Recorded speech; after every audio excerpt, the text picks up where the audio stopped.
The massive space station called Nexus Prime floated in the void between star systems. It was bigger than most moons and served as the meeting place for the most powerful alien races in the galaxy. Today, the station buzzed with urgent activity as representatives from 7 different species gathered for an emergency meeting. Ambassador Veltar walked through the curved corridors with quick, nervous steps. His blue skin shimmered under the artificial lights, and his forearms carried data tablets filled with disturbing information. The Galactic Defense Council had called this meeting because of one simple fact. Humans were spreading. In the Grand Council chamber, 6 other alien representatives waited at a circular table. Each came from a different world, with different shapes and colors, but they all shared the same concern. The humans had been quiet for so long, staying in their tiny solar system like children in a sandbox. Now suddenly they were everywhere. Veltar activated the holographic display in the center of the table. A 3-dimensional map of local space appeared, showing dozens of star systems. Red dots marked human colonies that had appeared in just 50 years. 12 worlds, Veltar announced, his voice echoing in the chamber. In half a century, they have established permanent settlements on 12 worlds. Their population growth is unprecedented. Their expansion rate is alarming. Council leader Thexmar, a tall being with gray skin and large black eyes, leaned forward. What are their military capabilities? Veltar switched the display to show images of human spacecraft. The ships looked crude and bulky compared to the sleek vessels of the galactic races. They were made of simple metal and used primitive chemical rockets for propulsion. Our analysis shows they rely on kinetic weapons, metal projectiles fired at high speed. Their energy shields are weak. Their faster-than-light travel is slow and inefficient, Veltar explained. Based on these factors, our war computers predict total human defeat within 6 to 8 hours of engagement. The council members looked at each other with expressions of relief. War Commander Quindal, whose species had conquered 43 worlds, laughed softly. 8 hours seems generous. My fleet could finish this in 4. On Earth, Admiral Kim Dae-ho stood in the command center deep beneath the Korean peninsula. The underground facility stretched for kilometers, filled with screens, computers, and military personnel working around the clock. Dae-ho was a man in his 50s with gray hair and calm eyes that had seen many conflicts. A young officer approached with a communication tablet. Sir, the alien response to our diplomatic message has arrived. Dae-ho read the message quickly. His expression did not change, but those who knew him well could see the slight tightening around his eyes. The message was simple. Stop expanding or face corrective action. Send word to all fleet commanders, Dae-ho said quietly. Activate Protocol 7. Far from Earth. Captain Park Boram commanded the experimental frigate Soul's Pride. The ship was smaller than most human vessels, but incorporated technology that even Earth's government did not fully understand. Boram was a woman in her 30s with short black hair and the steady hands of a born pilot. Her ship hung motionless in space near the outer colony of New Busan, invisible to most detection systems. The stealth coating on the hull absorbed electromagnetic radiation and scattered sensor beams in random directions. Captain, called Lieutenant Commander Lee Tae-min from the sensor station. I'm detecting massive fleet movements in the Kepler sector. Unknown ships, at least 800 contacts. Boram studied the tactical display. The alien ships moved in perfect formation, like a parade rather than a military operation. She had seen this pattern before in historical archives. It was how armies moved when they expected no real resistance. Send a coded burst transmission to Earth Command, she ordered. Then maintain radio silence and track that fleet. I want to know everything about them. Back on Nexus Prime, the Galactic Defense Council was voting on military action. The decision was unanimous. 7 races agreeing that humanity needed to be stopped before they became a problem. War Commander Quindal stood up, his metallic armor reflecting the chamber lights. My fleet will handle this matter. Humans are like the Velnari were, numerous but weak. The Velnari surrendered after we destroyed 3 of their cities. Humans will do the same, Ambassador Veltar nodded approvingly. The human expansion threatens the balance of power in this sector. They must be contained or eliminated. The council members began discussing logistics, which ships to send, which routes to take, how to divide the human worlds after victory. None of them questioned whether victory was certain. Their computers had analyzed human capabilities and found them wanting. On New Busan, Governor Choi Min-ho received the evacuation order with grim satisfaction. He had been expecting this day for months. The colony's 20,000 inhabitants began moving to underground shelters that had been built into the planet's crust. Colonel Yang Soo-bin supervised the evacuation from the Planetary Defense Center. She was a compact woman with scarred hands and the bearing of someone who had fought in ground wars. The defense grid was already powering up. Massive railguns hidden in asteroid mining stations. Missile platforms disguised as communication satellites. How long until the fleet arrives? She asked her aide. 18 hours at current speed, ma'am. Yang nodded. That would be enough time to complete the preparations and get the civilians to safety. The aliens thought they were attacking a helpless farming world. They would learn otherwise. Meanwhile, in the depths of space, Captain Park Bo-ram's ship continued tracking the alien fleet. Her instruments recorded everything: ship designs, energy signatures, communication patterns, formation tactics. The aliens made no effort to hide their movements or encrypt their transmissions. They're broadcasting on open channels, reported Lee Taman. No security protocols at all. Bo-ram smiled grimly. The aliens were so confident of victory that they saw no need for basic military precautions. That confidence would be their weakness. The alien fleet consisted of ships from multiple species, each with different designs and capabilities. Some looked like crystalline spires, others resembled organic creatures, and a few appeared to be built from living metal. Despite their differences, they all shared the same tactical doctrine: overwhelming frontal assault. As the fleet moved deeper into human space, Admiral Daeho received reports from observation posts throughout the sector. The aliens were not trying to hide their approach. They wanted humans to see them coming, to be afraid, to surrender without a fight. In his command bunker, Daeho studied the tactical displays with the patience of a master chess player. The alien fleet was powerful, certainly more advanced than anything humanity had built.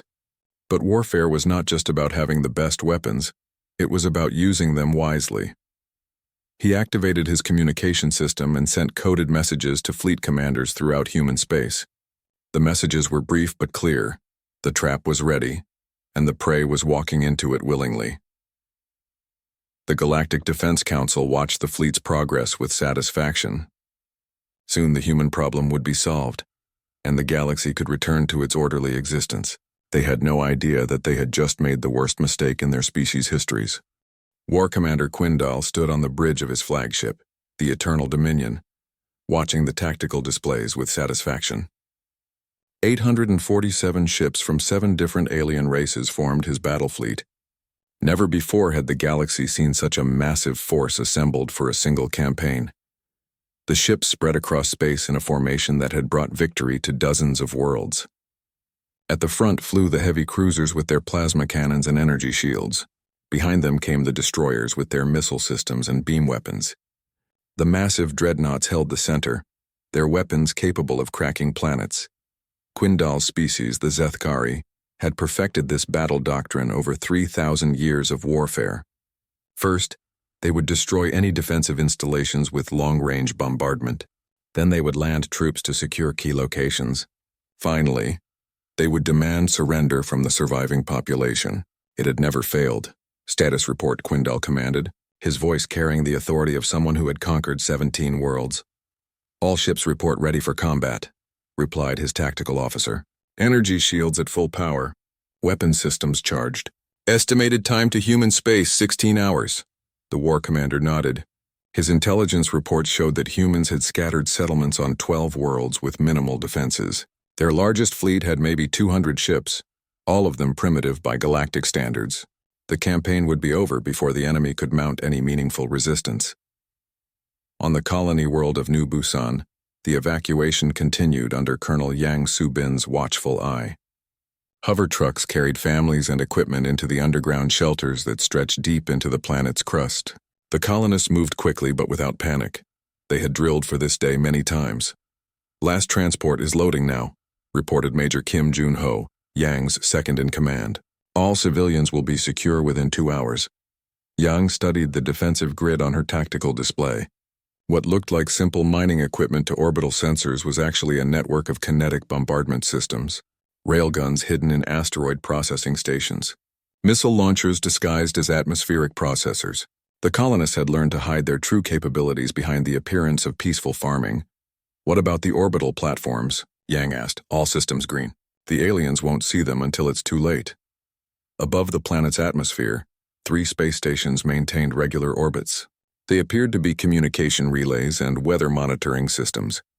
In reality, they were weapons platforms controlled by advanced artificial intelligence systems that could think and react faster than any organic brain.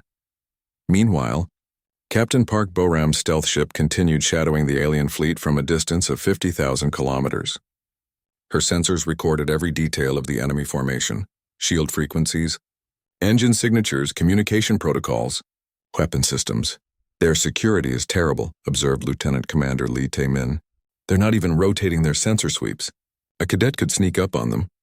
Boram understood why. The aliens had won so many easy victories that they had forgotten how to fight a real war. They expected enemies to line up in formation and exchange fire until one side surrendered. The concept of stealth attacks or unconventional tactics seemed foreign to them. "Deploy sensor drones," she ordered. "I want complete tactical intelligence on every ship in that fleet." Tiny robotic probes, no larger than coins, drifted silently through space toward the alien formation. Their advanced camouflage made them invisible to most detection systems. Within hours, they would be attached to enemy hulls, recording everything. Back on Earth, Admiral Daeho met with his senior commanders in the war room beneath Seoul. The chamber was filled with holographic displays showing the positions of human and alien forces throughout the sector. General Han Ji-woo represented the Space Marines. Admiral Ryu Hyun-ju commanded the Deep Space Fleet, and Dr. Kang Yeon-soo led the Advanced Weapons Research Division.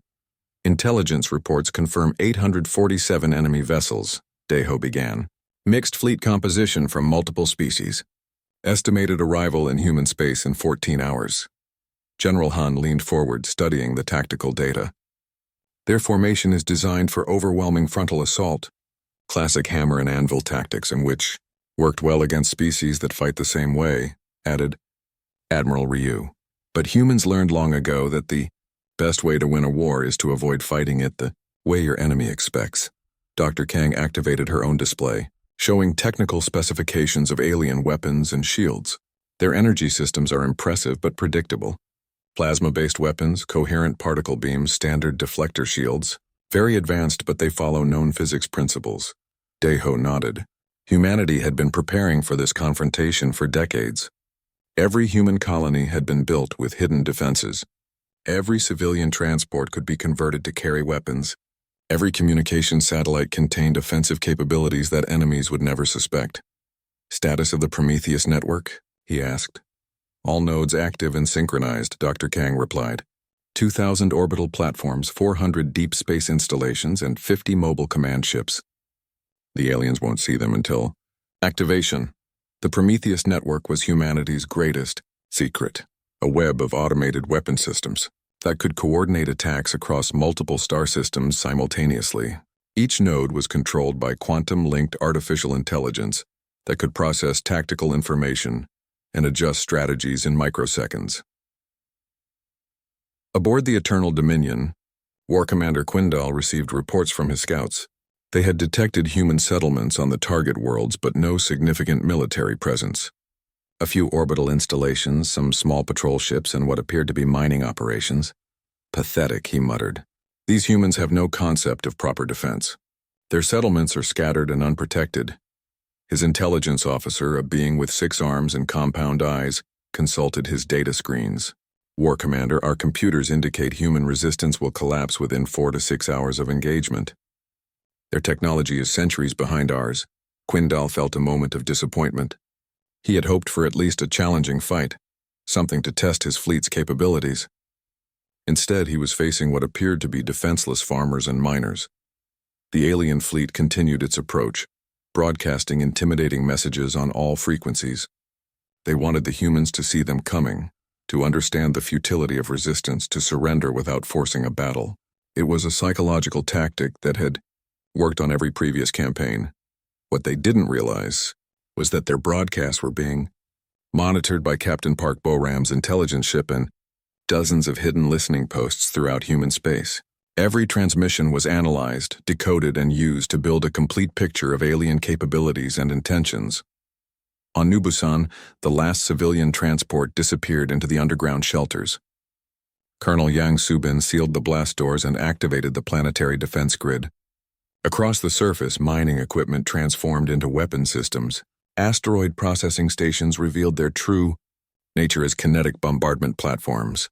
All systems green, reported Major Kim. We're ready for them. Yang looked at the tactical display showing the approaching alien fleet. 847 ships against one lightly defended colony world. On paper, it looked like an impossible fight. But paper didn't account for human ingenuity, and numbers meant nothing if you could choose when and how to engage. The aliens expected a quick, easy victory. They would get a war unlike anything they had ever experienced.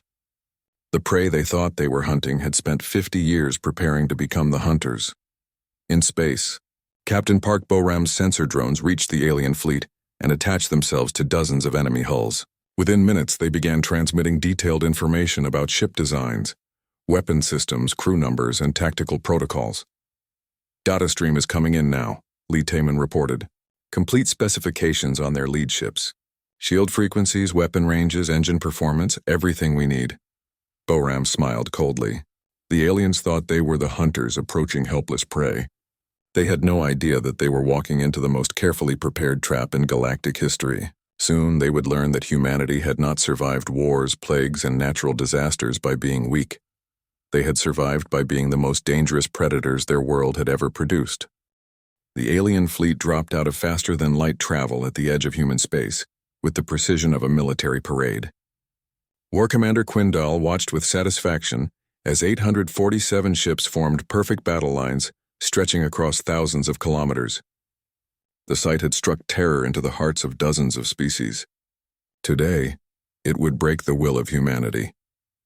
Open a communication channel to all human worlds, Quindal commanded from his flagship's bridge. It is time to offer them terms of surrender. The transmission went out on all frequencies, broadcasted simultaneously to every human settlement in the sector. The War Commander's image appeared on screens across 12 worlds. A tall, imposing figure in ceremonial armor that gleamed with the light of conquered suns. People of Earth and the human colonies. His voice boomed with authority.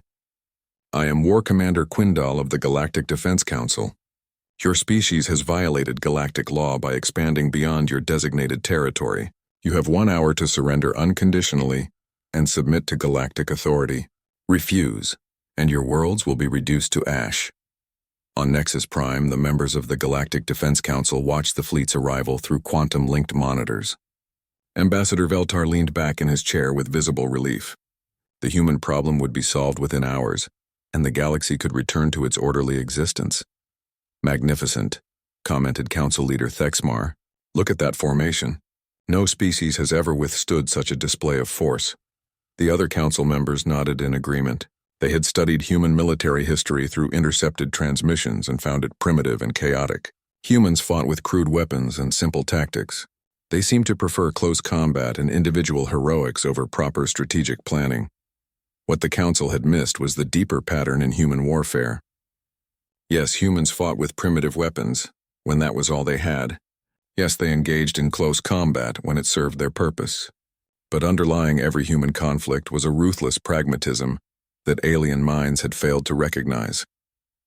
Humans did not fight to prove their honor or demonstrate their superiority. They fought to win by any means necessary, as quickly and efficiently as possible. Admiral Kim Dae-ho received the alien ultimatum in his command bunker deep beneath Earth's surface. He read the message carefully, then looked up at the tactical displays showing the massive enemy fleet. Around him, dozens of officers and technicians waited for his response. Open a channel, he said quietly. The communication went out on the same frequencies the aliens had used. Dae-ho's image appeared on the screens of every ship in the enemy fleet. A man in his 50s wearing a simple uniform with no decorations except a small flag patch. War Commander Quindal, Dae-ho began, his voice calm and steady. I am Admiral Kim Dae-ho of the Human Defense Forces. You have entered our space without permission and threatened our people. You have 1 minute to withdraw your fleet and depart our territory. This is your only warning. Aboard the Eternal Dominion, the alien bridge crew erupted in surprised chatter. Several officers made sounds that might have been laughter in their species. War Commander Quindal stared at the transmission with amazement. Did he just threaten us? Asked the tactical officer. 800 ships against perhaps 50, added the intelligence officer. Do humans suffer from some form of collective insanity? Quindal waved for silence. He had seen this before, the desperate bravado of a doomed species trying to appear strong in their final moments. The Velnari had made similar speeches before their surrender. So had the Korthani and the Sectal. Ignore the human transmission, he ordered. Begin the attack.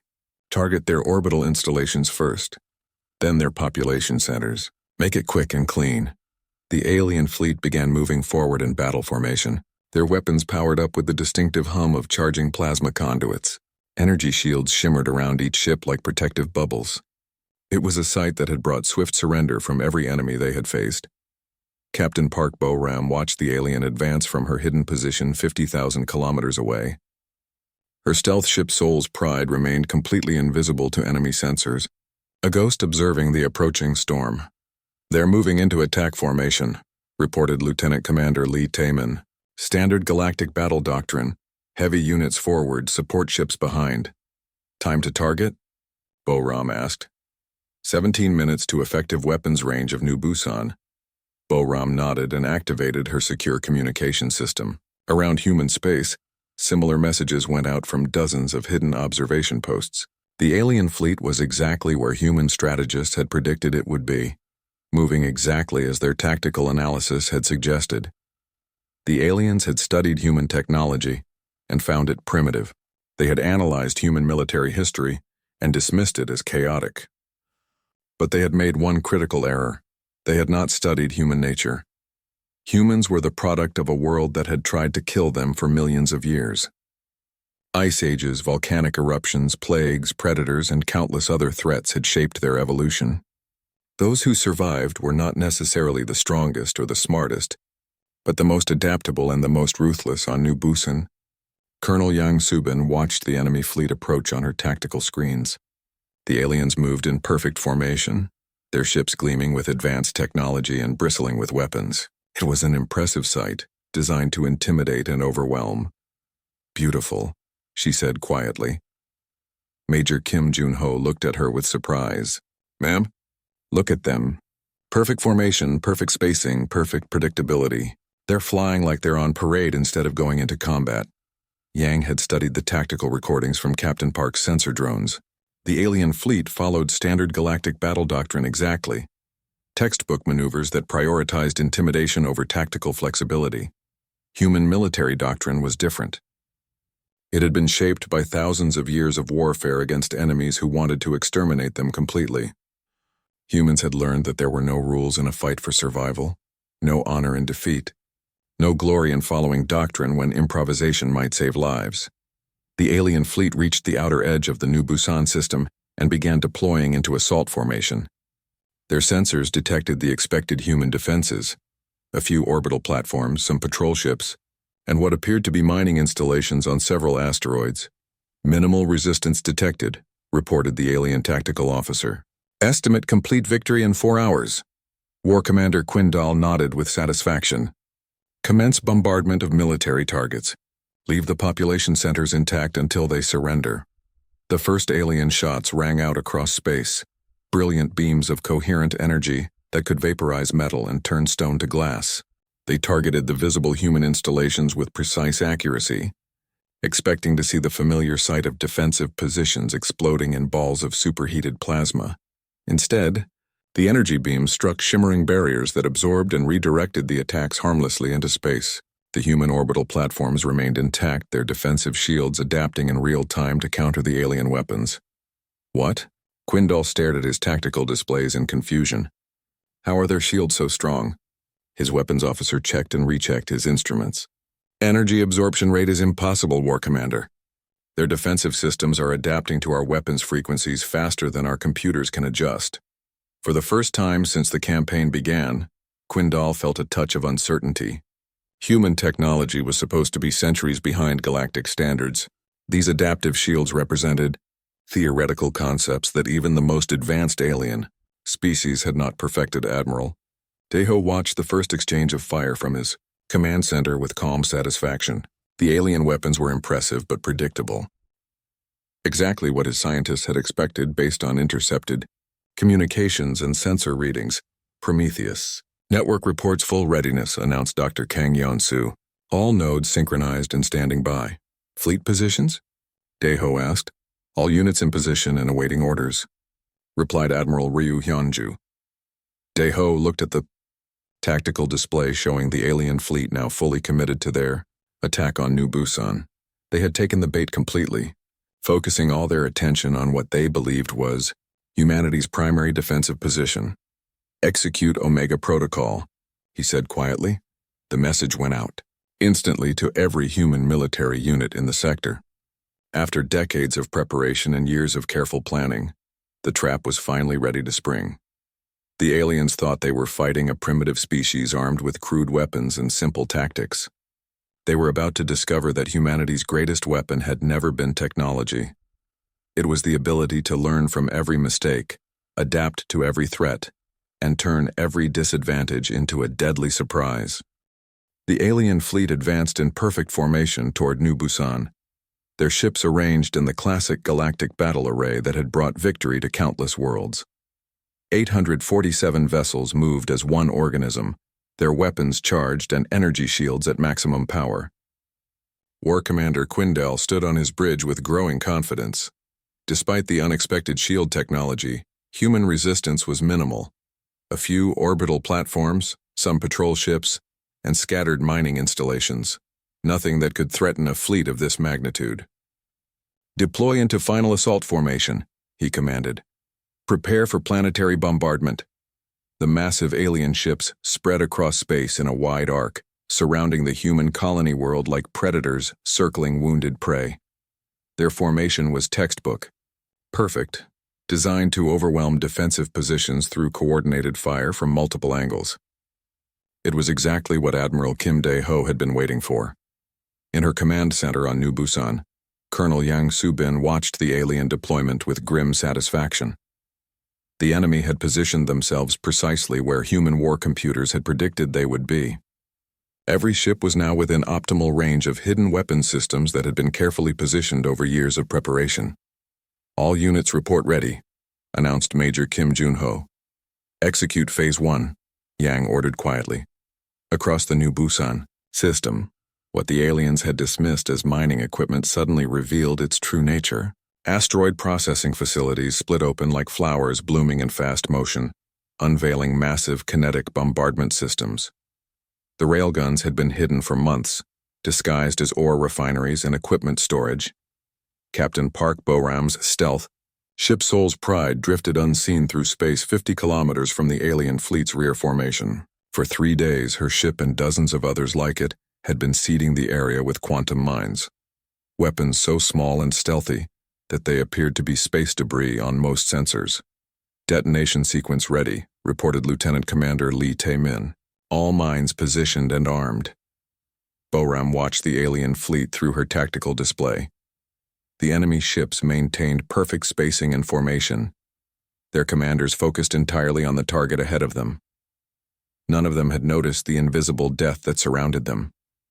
Fire, she said simply. Space erupted in brilliant explosions as thousands of quantum mines detonated simultaneously throughout the alien formation. The weapons had been designed specifically to counter energy shields, instead of trying to overpower the defensive barriers. They created localized gravitational distortions that pulled shield generators apart from the inside. Dozens of alien ships found their protective shields failing, just as Colonel Yang's kinetic bombardment systems opened fire. Tungsten rods accelerated to 10% of light speed punched through hulls that had never faced such primitive yet devastatingly effective weapons. "What is happening?" War Commander Quindall shouted as his flagship shook under impacts from weapons he couldn't even see. His tactical displays showed impossible readings, attacks coming from directions where no enemy ships existed. Multiple impacts on the fleet, his weapons officer reported. Unknown weapon types, shield generators failing across all formations. The alien commander had expected overwhelming victory within hours. Instead, His perfect battle formation was collapsing within minutes under assault from weapons that defied his understanding of human capabilities. But the real surprise was yet to come. Throughout the star system, communication satellites and sensor platforms that had orbited peacefully for years suddenly powered up weapon systems. What the aliens had cataloged as civilian infrastructure transformed into military assets in seconds. Lieutenant Commander Lee Tae-min launched the next phase of the attack from his position, aboard a converted cargo ship hidden in the asteroid belt. Thousands of drone fighters poured out of concealed launch bays, their AI guidance systems already programmed with complete tactical information about every alien vessel in the fleet. These were not the simple missiles or crude fighters the aliens had expected. Each drone was equipped with adaptive learning algorithms that could analyze enemy defenses and modify their attack patterns in real time. They moved through space, like schools of metallic fish, coordinating their movements with inhuman precision. Drone swarms deploying, Lee reported to Admiral Dae-ho through encrypted communications. Enemy point defense systems are ineffective against distributed attacks. The alien fleet, designed to fight other ships in traditional formations, had no effective counter for thousands of small, fast-moving targets that could think and adapt faster than organic crews. Their weapons tracked individual drones while dozens of others slipped through their defenses. Admiral Ryu Hyunju commanded the human deep space fleet from her flagship Gwangju, positioned 30 light minutes away from the battle. Her ships had been waiting in hyperspace, invisible to the enemy until the moment they were needed. All ships jumped to attack positions, she ordered. Across the new Busan system, space twisted as human warships emerged from faster-than-light travel, at point-blank range to alien vessels. The human fleet had been studying alien formations for days through Captain Park's intelligence gathering, allowing them to position their attacks with surgical precision. Unlike the aliens, human ships were built for asymmetric warfare. They were smaller, faster, and designed to strike hard before disappearing again. Their weapons were specifically designed to exploit the weaknesses that human scientists had identified in alien technology. War Commander Quindal watched his perfect formation dissolve into chaos as human forces attacked from every direction at once. This was not warfare as the galaxy understood it. This was something entirely different, a kind of combat that his species had never encountered. "All ships concentrate fire on the human fleet," he commanded desperately. But there was no single human fleet to target. The attacks came from stealth ships, hidden installations, converted civilian vessels, and automated systems that required no crews. Every asteroid could hide weapons. Every satellite could be a threat. Every piece of space debris could explode. On Earth, Dr. Kang Yun-soo monitored the battle from her research facility. The Prometheus network was performing exactly as designed, coordinating attacks across multiple star systems through quantum-linked artificial intelligence that could process tactical information faster than any biological brain. "Phase 2 complete," she reported to Admiral Dae-ho. "Enemy formation integrity at 30% and falling." "Initiate Phase 3, Dae-ho replied calmly. The final phase of the human attack was the most devastating. Throughout the sector, installations that had appeared to be simple communication relays revealed their true purpose as long-range weapon platforms. They had been positioned years earlier during humanity's colonial expansion, disguised as civilian infrastructure. Beams of coherent energy lanced across space from multiple star systems, striking alien ships with pinpoint accuracy. The weapons were powered by fusion reactors that had been built into asteroids and disguised as mining operations. Captain Park Boram's stealth ship moved through the chaos of the collapsing alien formation, like a shark among minnows. Her advanced sensors tracked fleeing enemy vessels, while her weapon systems picked off damaged ships that tried to escape. "Enemy fleet is breaking formation," Lee Tae-min reported. "Multiple ships attempting to retreat." "Let some of them go," Boram ordered. "We want survivors to carry the message back to their council." The battle that the aliens had expected to last hours was over in 17 minutes. Of the 847 ships that had entered human space, fewer than 200 survived to limp away in panic and confusion. War Commander Quindal's flagship had lost most of its weapons and half its crew. As his ship retreated toward him, the edge of the system. He stared at the tactical displays that showed the complete destruction of his fleet. How? He whispered. How did they do this? His intelligence officer, badly injured but still functional, checked his instruments with trembling hands. War Commander, our analysis was wrong. Human weapons technology is not centuries behind ours. It is completely different from anything we have encountered. The aliens had made the fundamental error of judging human capabilities based on their own technological development. They assumed that advanced weapons meant energy beams and plasma cannons, that proper tactics required large formations and overwhelming firepower. Humans had learned different lessons from their history of warfare. They had learned that the most effective weapon was often the one your enemy did not expect, that the best tactics were the ones that turned your opponent's strengths into weaknesses, and that victory belonged not to the strongest, but to the most adaptable. As the surviving alien ships fled toward the edge of human space, Admiral Day-Ho addressed the galaxy from his command center on Earth. His message was broadcast on all frequencies, ensuring that every intelligent species would hear humanity's response to galactic aggression. The age of human expansion had truly begun. The silence in the Galactic Defense Council chamber was complete. 7 alien representatives sat around their circular table, staring at tactical displays that showed the impossible. In 17 minutes, the most powerful fleet in galactic history had been reduced to scattered survivors fleeing in panic. Ambassador Veltar's blue skin had turned pale as he reviewed the battle recordings. His forearms trembled as he operated the holographic controls, replaying the human attack from multiple angles. Each viewing made the defeat seem more devastating. 847 ships, he said quietly. We lost 654 ships in 17 minutes.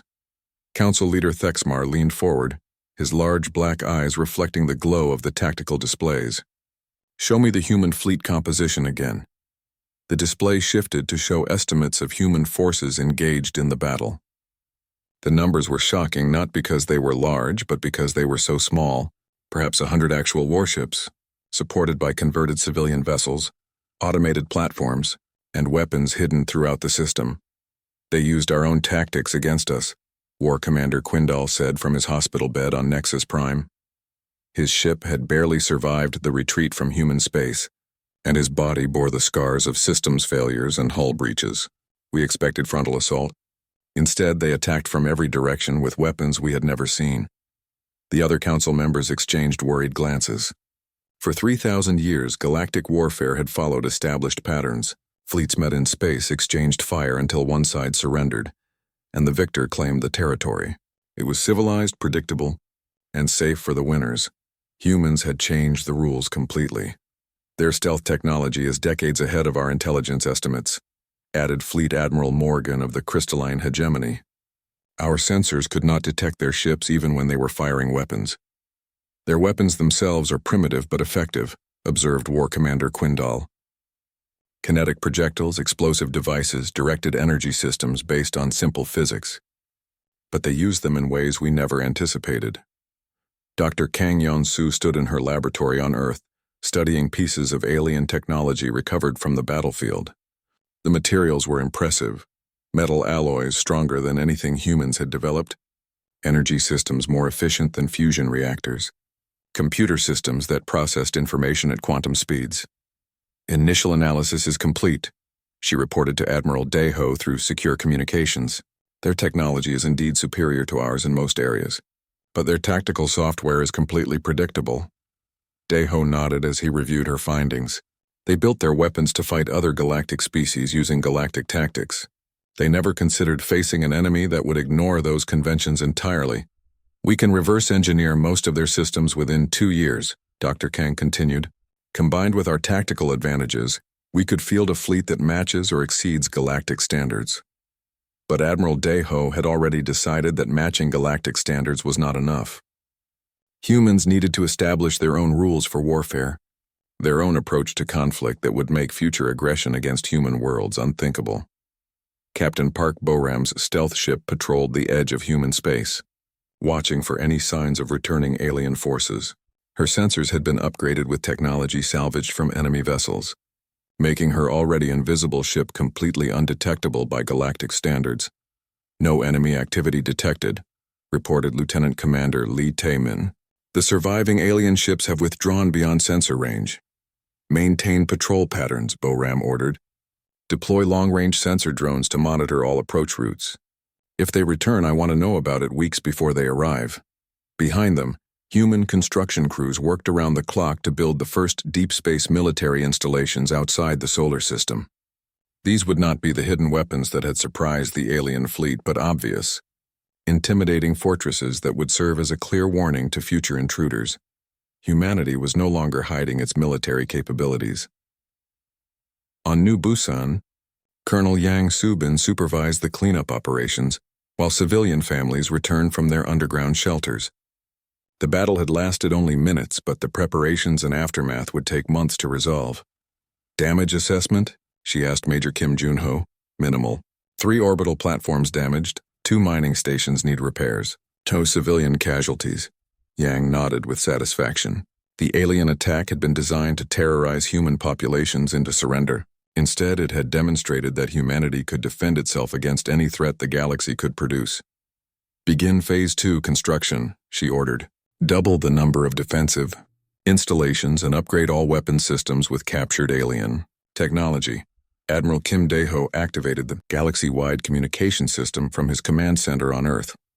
His message would be broadcast to every inhabited system, every space station, and every ship in known space. The time for secrecy was over. People of the galaxy, he began, his voice calm and steady. I am Admiral Kim Dae-ho of the Human Defense Forces. Today, your galactic defense. Council sent a fleet to destroy human colonies and force our submission to galactic authority. The tactical displays behind him showed the results of the battle. Alien ships burning in space, survivors fleeing in panic, the complete collapse of galactic military supremacy. This fleet has been defeated. We did not seek this conflict, but we will not retreat from it. Humanity claims the right to expand among the stars as free beings, not as subjects of galactic government, he paused, allowing his words to be translated into hundreds of alien languages and broadcast to billions of listening minds across the galaxy. We offer peaceful coexistence to all species that respect our sovereignty. We offer trade, cultural exchange, and cooperation in matters of mutual interest. But any attempt to conquer or control human worlds will be met with immediate and overwhelming force. The message concluded with detailed specifications of human weapons technology and tactical capabilities. It was not a threat. It was a clear statement of consequences for future aggression. On Nexus Prime, the Galactic Defense Council faced a crisis unlike anything in their history. The foundation of galactic civilization was the assumption that advanced technology and superior numbers could overcome any resistance. Humans had proven that assumption wrong. We have 3 options, Ambassador Veltar announced after hours of emergency deliberation. We can attempt another military campaign with a larger fleet. We can negotiate a peace treaty recognizing human territorial claims. Or we can wait and hope that humanity remains content with their current expansion. Council leader Thexmar considered each possibility carefully. Another military campaign would require the combined fleets of all galactic species, risking complete economic collapse if it failed. Negotiations would mean accepting humans as equals, fundamentally changing the balance of power in the galaxy. Waiting would allow humans to continue expanding and growing stronger. The humans mentioned peaceful coexistence, observed Fleet Admiral Morgan. Perhaps we should explore that option before considering further military action. War Commander Quindal, still recovering from his injuries, provided the final perspective that shaped their decision. I have fought in 43 campaigns against 17 different species. Every enemy we faced could be understood, predicted, and defeated using standard tactics. Humans are different. They do not follow galactic patterns of warfare. They do not think like us and they do not fight like us, he paused, remembering the chaos as his perfect formation dissolved under attacks from directions he had never expected. If we face them again, we will lose again. The only logical choice is to accept them as allies rather than enemies. 6 months later, the first human ambassador arrived at Nexus Prime aboard a sleek ship that incorporated both human ingenuity and alien technology. Ambassador Lee Sang-min, a former military officer with diplomatic training, presented his credentials to the Galactic Council with quiet confidence. Humanity accepts your invitation to join the galactic community as an equal member, he announced. We look forward to peaceful cooperation and mutual prosperity. The council members welcomed him with the respect due to a representative of the galaxy's newest apex predator. The age of galactic dominance over weaker species had ended. The age of human expansion among the stars had begun. Captain Park Boram's stealth ship continued its patrol of human space, now equipped with technology that made it invisible even to the most advanced alien sensors. Her mission had expanded from defense to exploration, seeking new worlds for human colonization and new opportunities for peaceful contact with alien species. The galaxy had learned a hard lesson about underestimating humanity. Humans had learned an even more important lesson about their place among the stars. They were no longer alone, no longer weak, and no longer willing to accept limitations imposed by others. The universe was vast, full of wonders and opportunities, and humanity intended to claim their share of both.